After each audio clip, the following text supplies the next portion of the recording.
Au début des années 70, une petite soirée à Hollywood. Une soirée dans laquelle un certain Brian De Palma boit quelques bières avec Martin Scorsese et décide de lui présenter un jeune auteur, un scénariste qui a une vision radicale du cinéma. Cet auteur, c'est Paul Schrader, et pour lui, le cinéma doit se rapprocher d'une expérience quasi hypnotique, quand on n'est pas vraiment réveillé mais qu'on ne dort pas non plus. Ni vivant ni mort, les personnages de Schrader errent dans les limbes, comme des somnambules. Cette vision, ça va plaire à Scorsese. Et très vite, les deux hommes commencent à parler d'un projet commun, l'histoire d'un chauffeur de taxi insomniaque et solitaire. C'est la naissance de Taxi Driver. Do you see the woman in the window? Yeah. You see the woman? Where? So I want you to see that woman because that's my wife.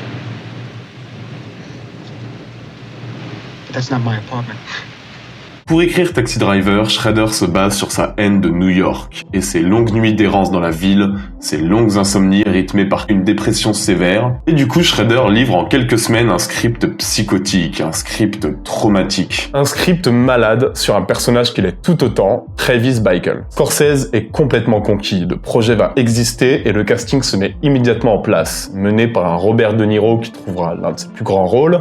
Et on parle d'un film avec un budget vraiment minuscule, moins de 2 millions de dollars. Réaliser un film avec moins de 2 millions, c'est un tour de force, mais peu importe, le tournage va se lancer en 1975 à New York.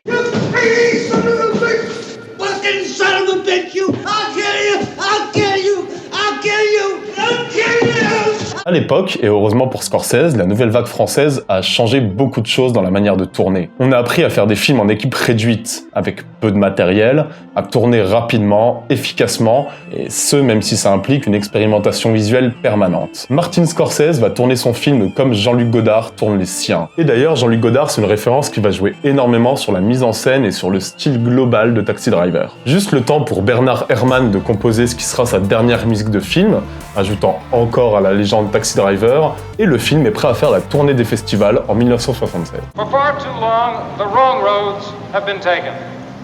The wrong roads have led us into war, into poverty, into unemployment and inflation. Today I say to you, we have reached the turning point. Et autant vous dire, c'est un triomphe. Taxi Driver gagne la Palme d'Or du Festival de Cannes, sort dans la foulée dans toutes les salles mondiales, il ramène plus de 28 millions de dollars uniquement aux États-Unis, et il se voit direct nominé pour 4 Oscars, dont meilleur film et meilleur acteur pour Robert De Niro. Si je rajoute à ça qu'il est évidemment ultra plébiscité par la critique, en vrai, inutile que je m'attarde plus que ça sur l'impact colossal qu'a eu Taxi Driver sur le cinéma américain et mondial. Que ce soit par certaines répliques cultes, You talking to me? par le climat apocalyptique du film, par son personnage principal complètement halluciné, par la puissance politique de son propos, Taxi Driver est une déflagration sur le cinéma américain. Tell me I got no money. Reach in your sock, you got more bread. That's it, man. Give me the rest of the fucking bread. Et au fil des années, Taxi Driver est devenu une œuvre matricielle, souvent citée comme l'un des plus grands films du cinéma. Alors il a eu son lot de polémiques, mais c'est bien peu de choses face à la force du récit de Paul Schrader, qui parvient à plonger le public dans une sorte d'hypnose, qui parvient à faire de New York une projection de la psyché défaillante et des vices de son personnage, et qui donne à Martin Scorsese un formidable terrain de jeu pour sa mise en scène. En fait, c'est simple, on a l'impression que tous les génies qui ont bossé sur la conception de Taxi Driver, du compositeur au casting, du directeur de la photo au réalisateur, ont décidé de foutre en l'air toutes les conventions pour bosser sur un cinéma complètement libre en fait. Un cinéma furieusement libre, un cinéma furieusement désespéré. Taxi Driver, c'est juste une somme de talents extraordinaire. 12 hours of work and I still can't sleep. Damn. Days go on and on.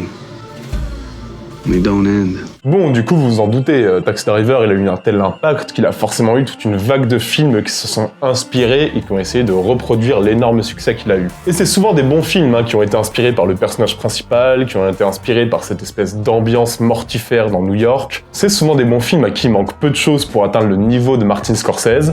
On va en parler tout de suite, c'est l'héritage de Taxi Driver.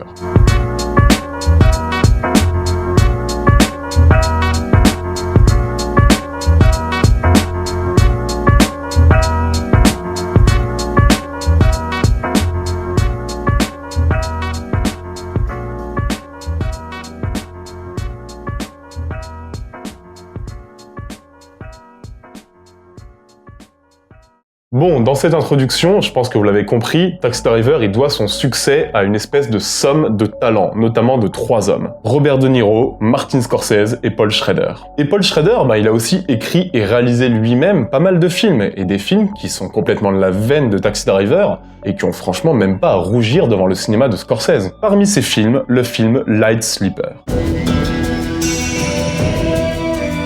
Light Sleeper raconte la vie de John, joué par un Willem Dafoe qui survit à New York en tant que livreur de drogue. Bon, c'est un personnage de Paul Schrader, donc évidemment rien ne va, il va revoir son ex-fiancée, dont il va immédiatement retomber amoureux, avant de s'apercevoir que, elle aussi c'est une camée un peu toxique. Toxique au point que lorsqu'il part de chez elle, il entend juste un cri derrière lui, il se retourne et il la retrouve 10 étages plus bas. Écoutez, ça pose l'ambiance et il faut vous dire que ça c'est la base de l'histoire. Mais Light Sleeper, c'est surtout une façon incroyable de filmer New York, de filmer la mélancolie urbaine et de filmer la pourriture humaine d'une façon profondément violente. My philosophy is, you got nothing to say, don't say it. They figure you can tell a DD anything. Things they would never tell anyone else. Of course, they're stoned to start. Do you think that all of our thoughts are on a pre-recorded tape implanted in our brain at birth, and then they just play? I do.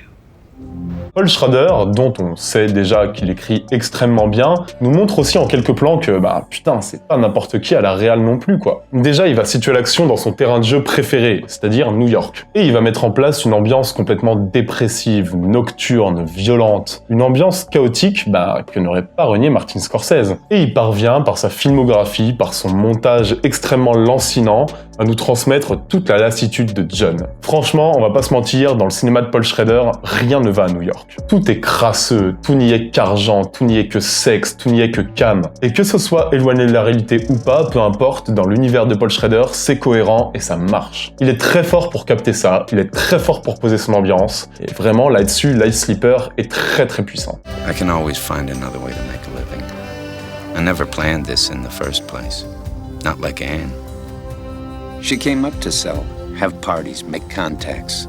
She was glamorous. I just wanted to be around her.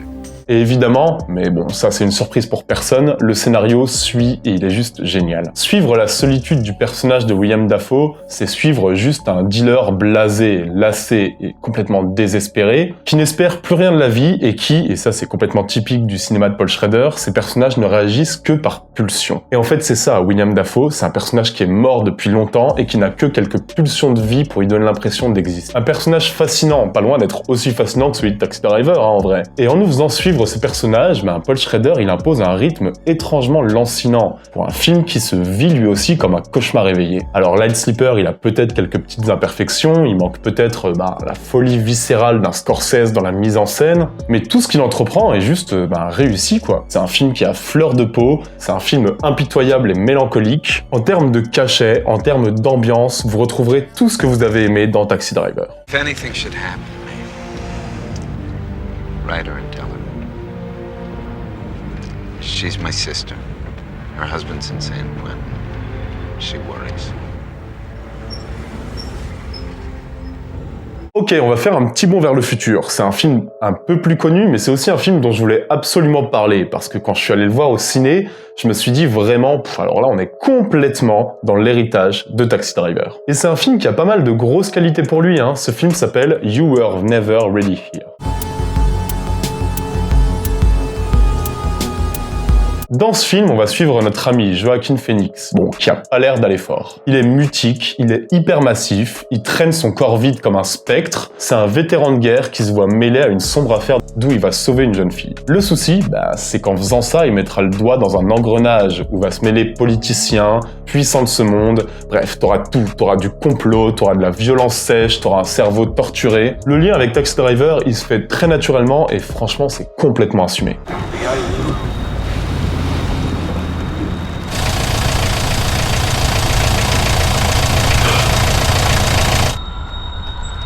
Mais dès l'intro, on sent qu'on assiste à quelque chose de très intéressant, parce qu'en fait, dès l'intro, le film fascine. Quelques notes de synthé, une photographie magnifique, le corps de Joaquin Phoenix qui se détache difficilement de la nuit. En fait, on est pris dès la première seconde. Et à partir de là, le film déroule son récit sous une atmosphère pesante et ne fait aucune concession. Aucune concession jusqu'à la caractérisation de Joaquin Phoenix, qui est une sorte de Travis bodybuildé qui ne fait clairement pas partie des vivants. C'est très difficile d'interpréter ce genre de rôle, parce qu'en fait, tout repose sur de la présence plutôt que sur du jeu à proprement parler. Mais en fait, Joaquin Phoenix y arrive, et il y arrive parfaitement bien. Il a une stature quasi animale, et en fait, sur lui repose tout le film. Get up, can you hear me? My name's Joe. Don't move. Don't move. It's okay. It's okay, come here. Come here. Et on est sur un film qui doit évidemment beaucoup à Taxi Driver. On peut peut-être juste lui reprocher un côté, parfois un petit côté poseur, comme si on sentait que le film était parfois tenté pour aller vers la violence gratuite sans avoir trop de fond. En tout cas, sans du tout atteindre la puissance percutante et polémique d'un Taxi Driver. Vraiment, on est loin de là, on va pas se mentir. Mais la puissance, ici, elle provient de la mise en scène, de cet aspect polar, crépusculaire et nocturne, et surtout, comme je le disais, de ce pouvoir de fascination qui te fait rentrer dans un état d'hypnose halluciné. Pouvoir créer une telle ambiance aussi rapidement, c'est quand même la marque d'un grand film. Du coup, si vous voulez voir un film qui pompe Taxi Driver, avec un Joaquin Phoenix qui a une énorme transformation physique, je vous conseille vraiment d'aller découvrir d'aller découvrir You Were Never Really Here.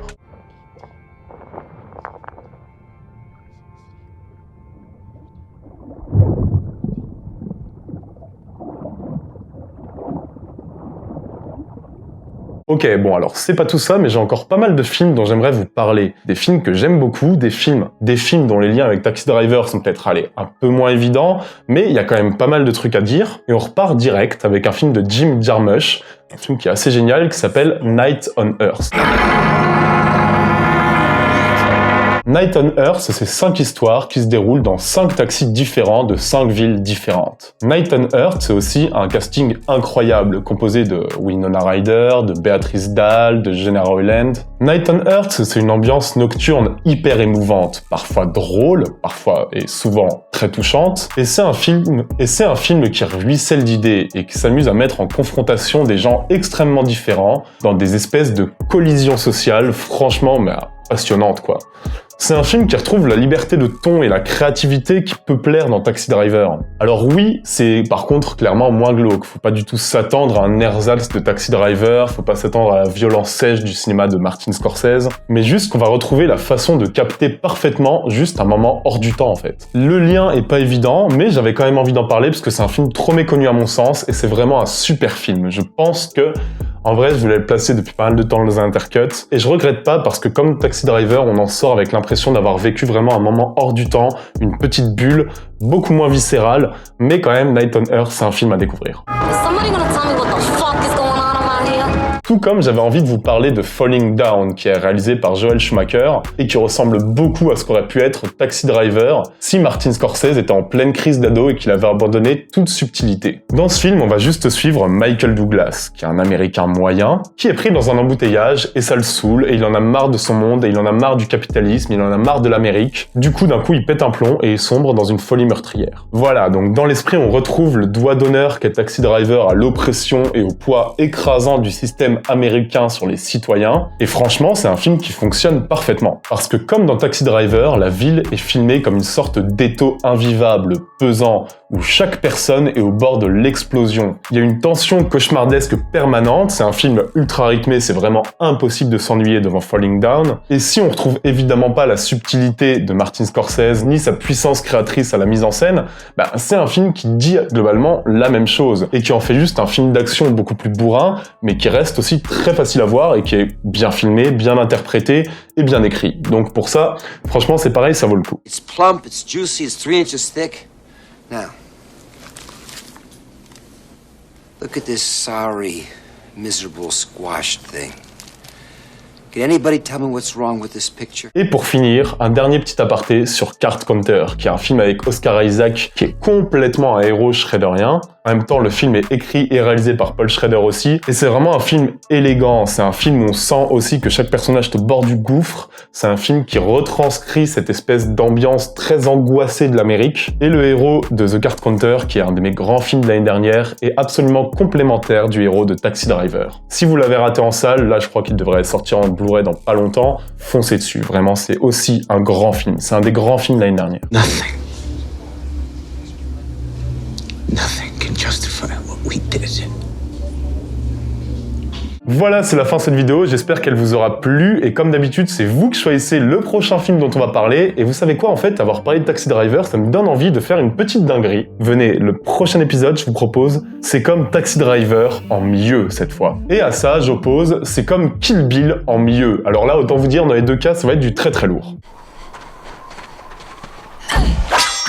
Dites-moi celui que vous préférez dans les commentaires, et surtout n'oubliez pas, c'est très important, que vous êtes les meilleurs.